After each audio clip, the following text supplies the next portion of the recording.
Hello friends, mango kulfi చేసుకుందామా? First ఇలా మ్యాంగోకి లోపల సీడ్ తీసేయాలి. నేనైతే కొంచెం చాక్తో తీసాను. తర్వాత ఫోర్క్ బ్యాక్ సైడ్ తిప్పేసి తీసాను అనమాట. చాక్తో సరిగ్గా రాలేదు, తొక్క కట్ అయిపోతుందేమో అని చెప్పి ఫోర్క్తో తీసాను. తర్వాత సీడ్ని ఇలా ట్విస్ట్ చేసి తీస్తే బయటకు వచ్చేస్తుంది ఈజీగా. అన్ని మ్యాంగోస్కి ఇలానే తీసాక కొంచెం బాదం ఇంకా జీడిపప్పు చిన్న పీసెస్గా చేసుకుందామని మిక్సీ పట్టుకున్నాం.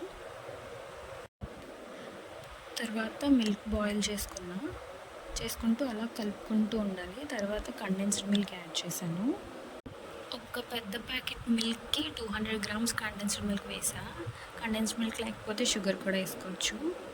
తర్వాత బాదం జీడిపప్పు పౌడర్ చేసుకున్నది కూడా యాడ్ చేసి అలా కలుపుతూ ఉన్నాం. కంటిన్యూస్గా కలుపుతూనే ఉండాలి, అడుగు పట్టకుండా. పాలు కొంచెం చిక్కపడే వరకు కలుపుతూ ఉండాలి. తర్వాత స్టవ్ ఆఫ్ చేసుకొని చల్లగా అయిన తర్వాత మ్యాంగోస్లోకి వేసుకోవాలి. సో ఇలా మ్యాంగోలోకి వేసేసుకున్నాం స్పూన్తో. అండ్ తర్వాత దీనిపైన మూత పెట్టాను. ఏదైతే ఫస్ట్ కట్ చేసిన పార్ట్ ఉంటుందో అదే పైన పెట్టేసి ఫ్రిడ్జ్లో పెట్టేసాం, డీప్ ఫ్రిడ్జ్లో. బాగా ఫ్రీజ్ అయిపోయిన తర్వాత కట్ చేసుకొని తినాలి. సో ఇలా డీప్ ఫ్రిడ్జ్లో పెట్టేసాం.